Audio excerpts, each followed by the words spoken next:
घर में पड़े हुए सादा से हैंगर से ये खूबसूरत हैंगिंग वॉल मैंने बनाया है। किस तरीके से बनाया है, और ये इतना जला हुआ गंदा सा तवा था, इतने आसान तरीके से मैंने इसे साफ़ किया है कि बहुत नीट क्लीन हो गया है। और बहुत सी सिलाई मशीन के बारे में ऐसी टिप्स जो आपको आज से पहले नहीं पता होंगी।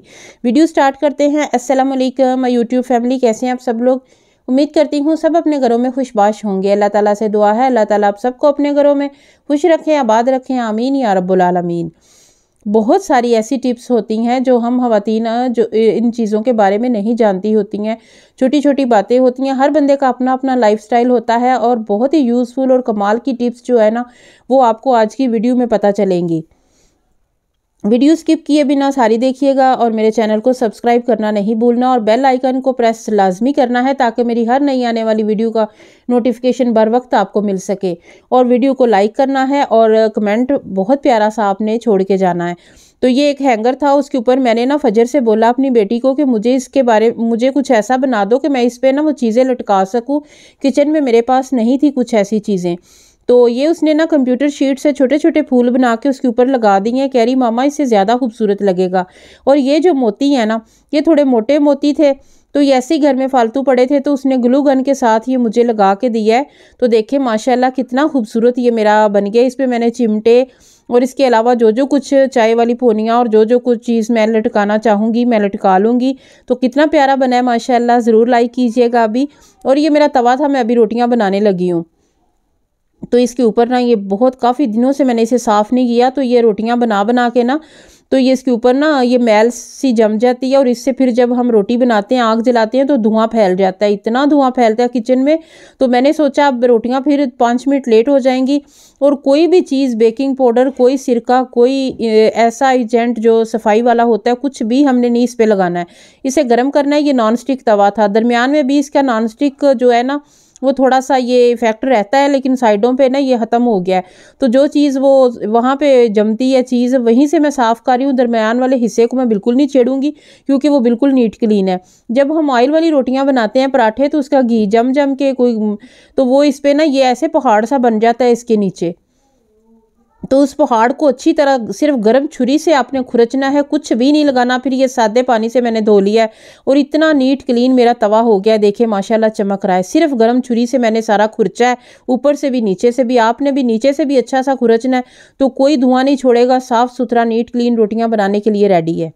नेक्स्ट टिप मेरी ये है कि ये जो ग्लव्स है ना ये बर्तन धोने के बाद इन्हें इस तरह एक छोटी सी ये कपड़ों वाली चुटकी है उसके साथ लगा के तो ये इस तरह लटका देंगे तो सारा पानी इसका नीचे ड्रेन हो जाएगा और ये आपको बिल्कुल ड्राई और खुश्क मिलेंगे। तो यहीं पे आप लटका दें तो ये बहुत नाइस टिप है। इससे पहले जो है ना वो मैं दरवाजे के ऊपर लटका देती थी, लेकिन ये वाली टिप जो है ना ये मैं आज से अप्लाई करूँगी।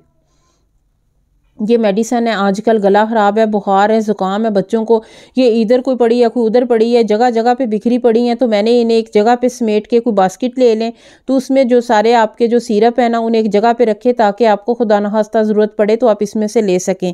तो ये सारे सिरप जो हैं वो मेरे इकट्ठे हो गए हैं, मैंने एक जगह पर रख दिए हैं। तो ये जो ड्रॉप्स हैं इनमें कोई आई ड्रॉप्स है, कोई ईयर ड्रॉप्स है, कोई कॉन्स्टिपेशन के ड्रॉप्स हैं। तो सारे जिनकी ज़रूरत पड़ती रहती है घर में वो भी सारे मैं इसके साथ ही रख दूँगी। तो अब ये एक जगह पे सिमट के पड़े हैं जो कि अच्छे भी लग रहे हैं और जब भी किसी चीज़ की ज़रूरत होती है तो यहीं से ले लेंगे। तो बहुत नाइस टिप है। अभी से मेरी वीडियो को लाइक कर दीजिए। पसंद आया ना ये वाला मेरा आइडिया। अब मैं नेल पॉलिश लगाने लगी थी। जब नमाज में छुट्टी आती है ना ख़वातीन की तो कभी कभार जो है नेल पॉलिश लगाने को भी दिल चाहता है। तो ये मुझे कलर जो है ना मेरी पसंद का कलर इनमें कोई भी नहीं था, कोई लाइट है कोई डार्क है। तो ये 3 किस्म की नेल पॉलिश है, एक डार्क पर्पल या शॉकिंग सा कलर था, 2 इसमें लाइट बेबी पिंक और एक थोड़ा प्याजी कलर था। तो ये तीनों को मैं शामिल मिला के ना अपनी पसंद का कलर बना रही हूँ। तो वैसे तो नमाज के लिए नहीं लगाई जाती है लेकिन कभी कभार लगा ही लेते हैं महीने में 2-4 दिन। तो बस ये वही मैं ना ये लगा रही हूँ। तो मेरी पसंद का कलर बन गया तो मैंने सोचा आपके साथ भी ये मैं टिप शेयर करती हूँ। तो ये दवाई वाली खाली डब्बी थी जिसके ऊपर ही मैंने ना इन्हें हल कर लिया है। तो ये देखें जी ये उन कलर से हट के जो है ना वो मेरा बहुत खूबसूरत कलर बन गया और मुझे बहुत अच्छा लगा है। तो इस तरीके से जो है ना आप भी कभी नेल पॉलिशों का मतलूबा कलर ना हो तो इस तरीके से आप अपना कलर मर्जी का बना सकते हैं। अब मशीन सफाई करने लगी थी इसकी मैं, तो बहुत ही इस पर ना धूल मिट्टी थी। सारी अच्छी तरह मैंने साफ़ की है, चमकाई है। उसके बाद मैं इसे ऑयल देने लगी थी। ऑयल के बगैर जो मशीन है ना वो हमारी कबाड़ बन जाती है, तो ऑयलिंग लाजमी करें हर 2 सूट सिलाई करने के बाद। तो मैंने तो गर्मियों के बाद स्टिच ही नहीं की है, तो आज निकाली है, तो सोचा मैं इसको ऑयल लगाती हूँ। तो ऑयल वाली ये वाली बोतल जो है ना, इससे अगर हम ऑयल लगाएंगे ना तो वो ऑयल गिरेगा भी और बहुत ज़्यादा ज़ाया होगा, तो बिल्कुल भी अच्छे तरीके से नहीं लगता है। तो इसके ऊपर उन्होंने ये पीप सी लगाई होती है, थोड़ी सी कटिंग करके भी अगर आप लगा सकते हैं, लेकिन उस तरीके से अच्छे तरीके से नहीं लगेगा जिस तरह मैं लगाती हूँ। मेरे घर में बहुत सारे जो आई ड्रॉप्स, एयर ड्रॉप्स वगैरह होते हैं ना, जब वो खाली हो जाते हैं, तो ये देखें जब ये खाली हो जाते हैं तो इसमें मैं ऑयल डाल लेती हूँ जितना ज़रूरत हो। जब ये ख़त्म होता है फिर मैं वो बड़ी डब्बी में से और डाल लेती हूँ। तो ये मैं मशीन को ऑयल लगाती हूँ। ये मुद्दों से, जब से मैंने स्टिचिंग सीखी है ना, तब से मैं इसमें डालती हूँ। जब ये बहुत पुराना बसीदा हो, ये मैं फेंक के नया कोई ड्रॉपर लेके ना, तो उसमें मैं डाल लेती हूँ। तो इससे अच्छा तरीका मशीन को ऑयल लगाने वाला और कोई भी नहीं है। तो आप भी इसमें लगाएं। तो उम्मीद है मेरी ये आज की टिप आपको पसंद आई होगी। और ये वाली टिप जो है ना, ये मेरी बहुत पुरानी है, तो इससे जो है ना ऑयल लगाना बहुत आसान है। मशीन को अच्छी तरह ऑयल लगाने के बाद धूप में रखेंगे तो ये एक किस्म की आपकी नई हो जाएगी। फिर मिलेंगे इंशाल्लाह। अल्लाह।